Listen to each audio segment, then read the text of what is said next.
Okay. Then what did everybody do after this game?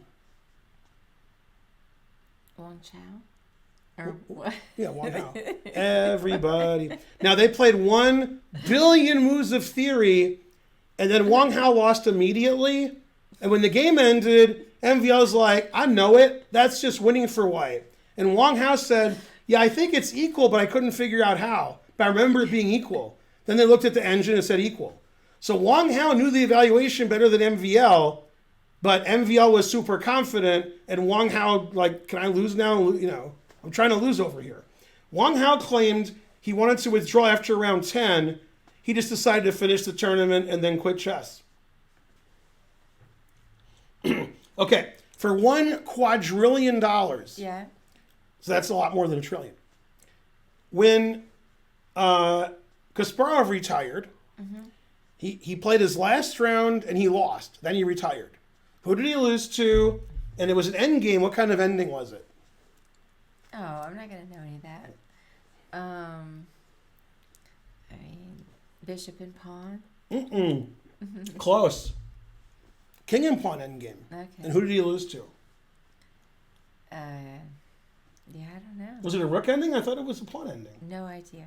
Topalov. Shanghai check is correct. Okay. Yeah. And then he said, I retire.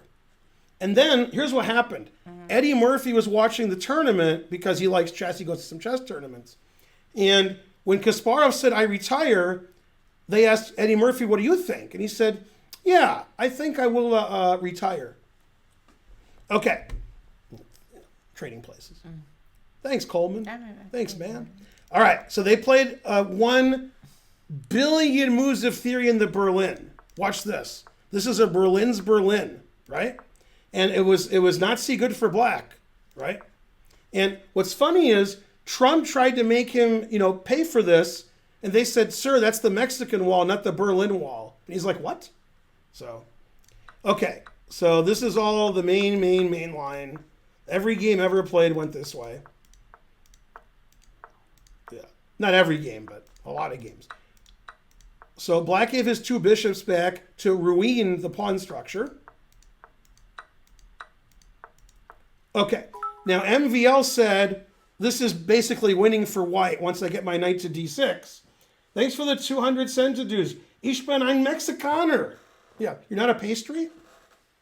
See, when he said Ich bin ein Berliner, that means he's a Berliner, which is it's like an eclair.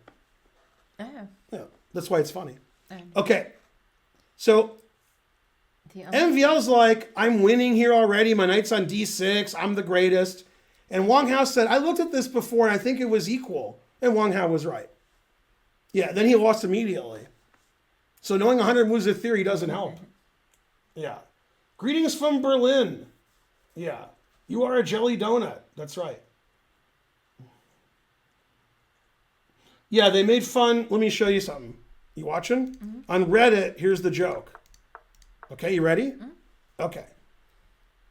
So,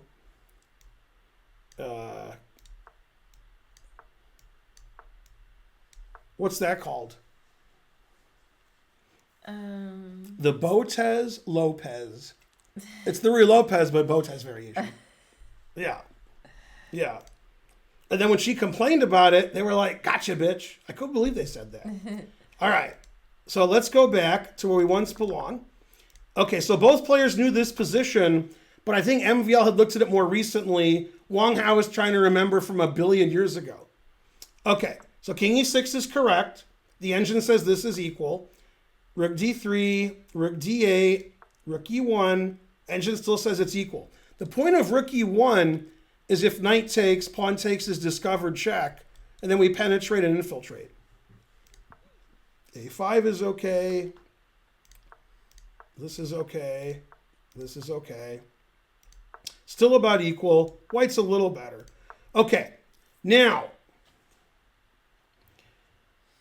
King F3. Okay, now every move that Wang Hao played is either 1 question mark or 2 question marks the rest of the game. And he did this before. When he lost to Fabi, he was equal and he lost. When he lost to Nepomniachtchi, he was equal, then he lost. And here he just did it earlier. And you might be like, well, it's not that bad. Those guys are good. Wang Hao's good too. I mean, he just totally fell apart. And what's funny is, before the tournament, he was falling in love. And now he's only falling apart. Nothing he could do, so he retired. Now, you got to admit, it is time to retire. He's 31. So, I mean, you got to admit. Yeah. Yeah, every move he played was the worst move I've ever seen ever.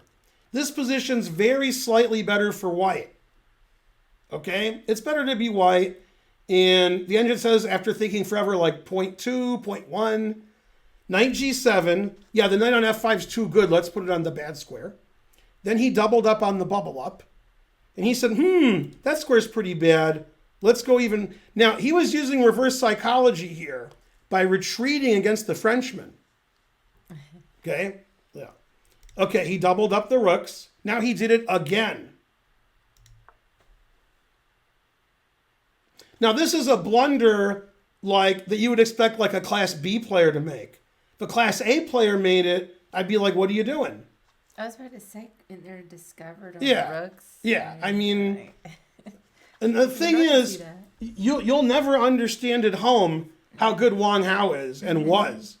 Okay, if you want to know how good Wang Hao is, there's a game played about 12 years ago. That means like 50, because and look it up. You can look it up now. Josh Friedel is white against Wang Hao. It was at least 12 years ago. It was probably played in the World Cup, probably.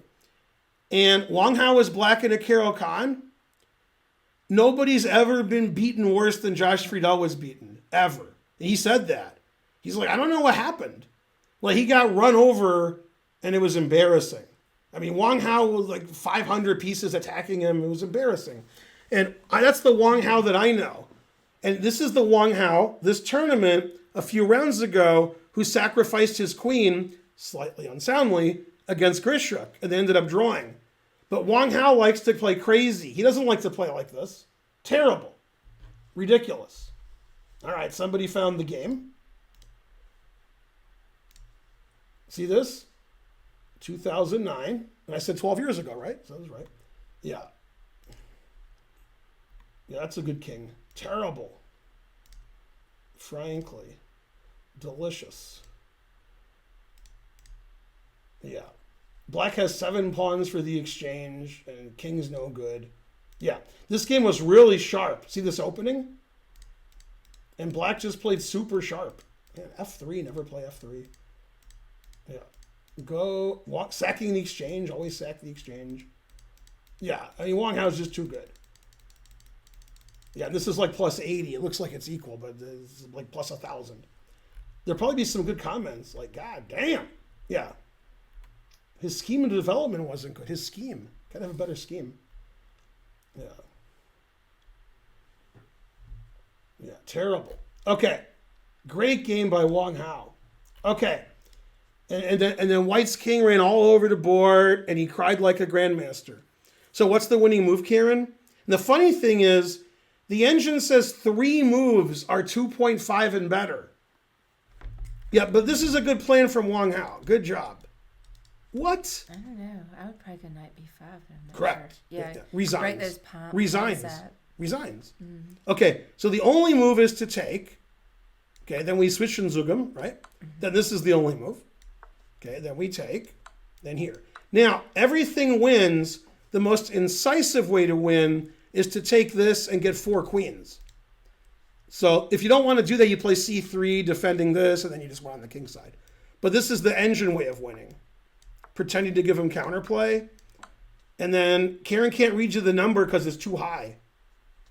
You tell him the number. No, See, I told you. I can't see. I think it's not plus 9.71. Right, and he's a pawn up in a rook ending. Yeah. But, you know, the truth hurts. Yeah. That's the most incisive way to win. So after knight takes b5, he resigned. I mean, he put up no resistance. Terrible. What would Muse say? Exactly. That was the only beer we have at the chess. He retired from chess. He said he'll teach or something. I don't know. We played on chess.com, Optical Monk. I don't. 1,000 viewers to do. Who won? Who are you talking about? I played Karen today. If you don't know who won, probably he did. Not necessarily. Yeah. I Look, 1,001 Dalmatians watching us. play a lot of games. Oh, you won? Aw. Muse would say blackout. Boo. Yeah, what's going on here? Why does Wang Hao play 4 bad moves in a row and then resign? Plus 3.5 for white. I mean, now, to be fair, Wang Hao's not a good defender, but all the games that he got crushed, he was like slightly worse, and he had to draw, which any 2750 can do, and he can't do it. Now, when he's attacking like a madman, like against Grishuk, and sacking his queen, that's the game he draws, because that's his style. So do you think he retired just because the tournament was so bad, or he'd already planned that? Yeah, tournament was bad, and he claims he has health issues, which some other people backed up. He has digestion issues. And obviously this is embarrassing, losing every game. Mm-hmm. Here's what I mean by embarrassing. And again, you guys don't understand this. He knows how good he is. And he knows how bad he played compared to how good he is. So he's never been so mad. And this is why Kasparov retired. Kasparov, all these guys like Michael Jordan, etc., they're still good. And you think, hey, that guy's pretty good. But they know that they're much worse than they used to be. And they're like, I don't want to play anymore. It's ridiculous. The only exception, and by only I mean there's many, but is Korchnoi. Everybody's like, well, Korchnoi was always good. When Korchnoi was in his 60s and 70s, he was, 2610 FIDE, 2590 FIDE. He was number 300 in the world. He was number like 2, 3, and 4 in the world. But he didn't care. He didn't care. He didn't care. He didn't care. Right? Mm-hmm. And Korchnoi got so bad at chess, cover your ears, that he drew my second wife. Terrible. In a simul, but still. I mean, still. You can't draw her in a simul. Not Korchnoi. That's ridiculous. I've never been so mad. And she played Hari Krishna in a simul, and she did not draw. God damn. She got beat. And in the whole game, she was mad because he kept going, Hari Krishna. No, he didn't do that. Yeah, literally didn't care. Did knight b7 win? I don't know, maybe. Then rook takes rook, obviously, and frankly. Let's see. Now it says this is a draw. Yeah. f5 wins, king e4 wins, and knight takes is the most winning. Now Karen's like, doesn't knight takes b5 win? And I'm pretty sure Wang Hao's better than Karen. And the cornerstone of the Super GM is they see everything the opponent can do. You can't play a simple tactic and they're like, oh, maybe in a 1-minute game, maybe in a 3-minute game, but now when you have hours on your clock, you don't become a Super GM by making one-move blunders. The Wang Hao blundered every game. No wonder he retired. But he unlike Hikaru, he really didn't care. He's like, all right, get this tournament over with. Ridiculous. And that's really that's the kind of attitude you guys have. That's a really bad attitude. You can't have the attitude like, oh, I don't want to play anymore. That's not the Super GM attitude. Terrible. And so forth. Knight takes c4. Bam. Also equal, because after here you have to take with the knight, and then rook d8, the knight's coming to d5, and the engine says black is better here, because if the king comes to defend, we can do the song about the sweet loving woman and the song about the knife and do the walk of life. And after you did the walk of life, what would white be in? You can do it. Wait, say it again. No, give me another chance. I can do it. After he does the walk of life, what is he in? Let's see who gets it. A Chinese restaurant. Yeah, Johnny got it. He's in dire straits. Oh. Yeah. All right. I knew the band. I just didn't know the joke. Yeah, he's in dire straits. Terrible.